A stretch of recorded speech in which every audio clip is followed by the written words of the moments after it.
श्री परमात्मने नमः। सत्य और असत क्या है, इसको आगे के 2 श्लोकों में बताते हैं।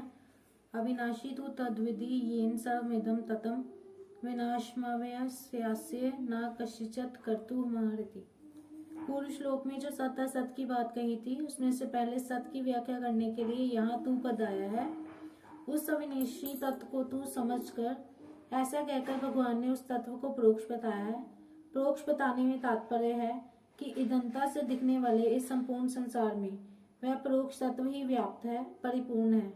वास्तव में जो परिपूर्ण है वही है, और जो सामने दिख रहा है ये नहीं है। यहाँ तत्पद से सत तत्व को परोक्ष रीति से कहने का तात्पर्य ये नहीं है कि वह तत्व बहुत दूर है, किंतु वह इंद्रियों और अंतःकरण का विषय नहीं है, इसलिए इसको परोक्ष रीति से कहा गया है। जिसको परोक्ष कहा है उसी का वर्णन करते हैं कि ये सबका सब संसार उस नित्य तत्व से व्याप्त है। जैसे सोने से बने हुए गहनों में सोना,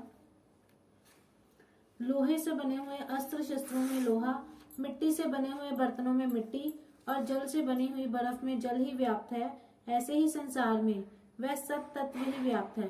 अतः वास्तव में संसार में वह सत तत्व ही जानने योग्य है।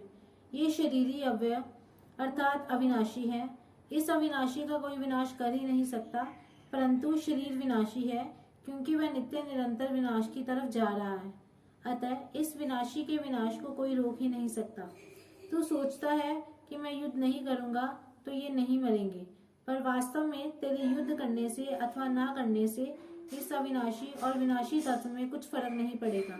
अर्थात अविनाशी तो रहेगा ही और विनाशी का नाश होगा ही।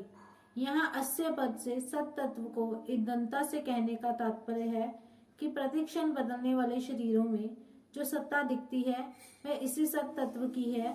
मेरा शरीर है और मैं शरीरधारी हूँ, ऐसा जो अपनी सत्ता का ज्ञान है, उसी को लक्ष्य करके भगवान ने यहाँ अस्य पद दिया है। परिशिष्ट भाव। व्यवहार में हम कहते हैं कि ये मनुष्य है, ये पशु है, ये वृक्ष है, ये मकान है आदि। तो इसमें मनुष्य, पशु, वृक्ष, मकान आदि तो पहले भी नहीं थे, पीछे भी नहीं रहेंगे और वर्तमान में भी प्रतिक्षण अभाव में जा रहे हैं। परंतु इनमें है रूप से जो सत्ता है वह सदा ज्यों की त्यों है। तात्पर्य है कि मनुष्य, पशु, वृक्ष, मकान आदि तो संसार है और है अविनाशी आत्म तत्व है। इसलिए मनुष्य, पशु, वृक्ष, मकान आदि तो अलग अलग हुए, पर इन सब में है एक ही रहा। इसी तरह मैं मनुष्य हूँ, मैं पशु हूँ, मैं देवता हूँ आदि में शरीर तो अलग अलग हुए, पर हूँ अथवा है एक ही रहा। ये पद यहाँ जीवात्मा के लिए है और 8वें अध्याय के 22वें श्लोक में और 18वें अध्याय के 46वें श्लोक में यही पद परमात्मा के लिए आए हैं। इसका तात्पर्य है कि जीवात्मा का सर्वव्यापक परमात्मा के लिए साधर्म्य है। अतः जैसे परमात्मा संसार से असंग है, वैसे ही जीवात्मा भी शरीर संसार से स्वतः स्वाभाविक असंग है। असंगो हायम पुरुष देहेस्मिन् पुरुषा पर। जीवात्मा की स्थिति किसी एक शरीर में नहीं है, वह किसी शरीर से चिपका हुआ नहीं है, परंतु इस असंगता का अनुभव न होने से ही जीवन मरण हो रहा है।